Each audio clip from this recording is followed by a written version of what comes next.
আসসালামু আলাইকুম। আন্তর্জাতিক সংবাদ। যুক্তরাষ্ট্রের যুদ্ধবিরতি প্রস্তাব হাতে পাওয়ার কথা জানালো ইরান। 25শে মার্চ সন্ধ্যা 8টা 23 মিনিট। যুক্তরাষ্ট্রের যুদ্ধবিরতির প্রস্তাব হাতে পাওয়ার কথা নিশ্চিত করেছে ইরান। দেশটির এক জ্যেষ্ঠ কর্মকর্তা জানিয়েছেন, পাকিস্তান যুক্তরাষ্ট্রের একটি প্রস্তাব ইরানের কাছে পৌঁছে দিয়েছে। একই সঙ্গে উত্তেজনা কমাতে সম্ভাব্য আলোচনার স্থান হিসাবে পাকিস্তান বা তুরস্ক বিবেচনায় রয়েছে, খবর রয়টার্স। প্রতিবেদনে বলা হয়েছে, নাম প্রকাশে অনিচ্ছুক এই কর্মকর্তার বক্তব্য থেকে ধারণা পাওয়া যায়, প্রকাশ্যে অস্বীকার করলেও তেহরান কূটনৈতিক প্রস্তাব বিবেচনা করছে। যদিও মার্কিন প্রেসিডেন্ট ডোনাল্ড ট্রাম্প কয়েকদিন ধরে ইরানের সঙ্গে আলোচনা চলছে বলে দাবি করে আসছেন, ইরান তা আনুষ্ঠানিকভাবে নাকচ করে দিয়েছে। এর আগে আল জাজিরার সাংবাদিক ওসামা বিন জাবাইদ জানান, ট্রাম্প প্রশাসন পাকিস্তানকে একটি নথি দেয় যাতে যুদ্ধবিরতির শর্তগুলো উল্লেখ ছিল।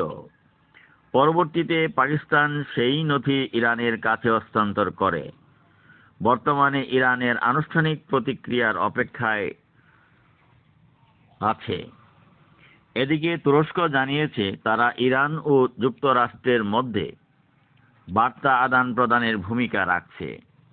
দেশটির ক্ষমতাসীন জাস্টিস অ্যান্ড ডেভেলপমেন্ট পার্টির বৈদেশিক বিষয়ক ভাইস চেয়ারম্যান হারুন আর মাগান বলেন, আঙ্কারা দুই দেশের মধ্যে বার্তা পৌঁছে দেওয়ার কাজ করছে। রয়টার্সের প্রতিবেদন মতে, ইরানি সূত্রটি যুদ্ধবিরতি প্রস্তাবের ব্যাপারে বিস্তারিত জানাননি।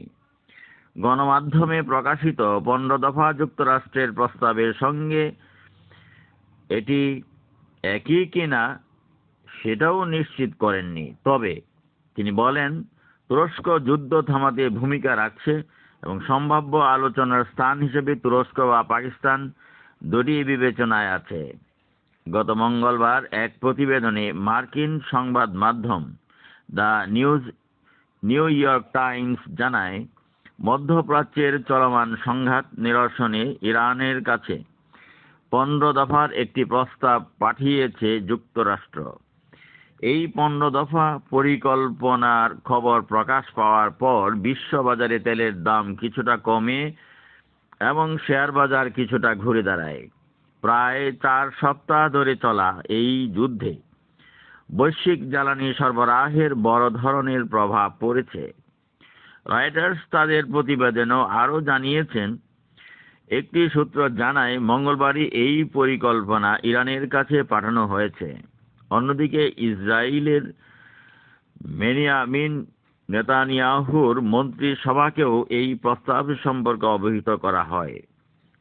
সূত্রগুলো বলছে, প্রস্তাবে রয়েছে ইরানের উচ্চ মাত্রায় সমৃদ্ধ ইউরেনিয়ামের মজুদ সরানো, ইউরেনিয়াম সমৃদ্ধকরণ বন্ধ করা, ব্যালিস্টিক ক্ষেপণাস্ত্র কর্মসূচি সীমিত করা এবং আঞ্চলিক মিত্রদের অর্থায়ন বন্ধ করা। এদিকে এর মধ্যেই মার্কিন প্রতিরক্ষা দপ্তর পেন্টাগন উপসাগরীয় অঞ্চলে আরও হাজার হাজার মার্কিন সেনা পাঠানোর পরিকল্পনা করছে, যাতে প্রয়োজনে স্থল হামলার বিকল্প খোলা থাকে। এর সঙ্গে আগে থেকেও পাঠানো মেরিন বাহিনীর সদস্যরাও যুক্ত হবে। একটি বড় উভচর যুদ্ধ জাহাজে থাকা প্রথম মেরিন ইউনিট মাসের শেষের দিকে সেখানে পৌঁছাতে পারে। বিশ্ব শান্তি এবং উন্নয়ন নিশ্চিত করতে অবশ্যই যুদ্ধ বন্ধ হওয়া জরুরি।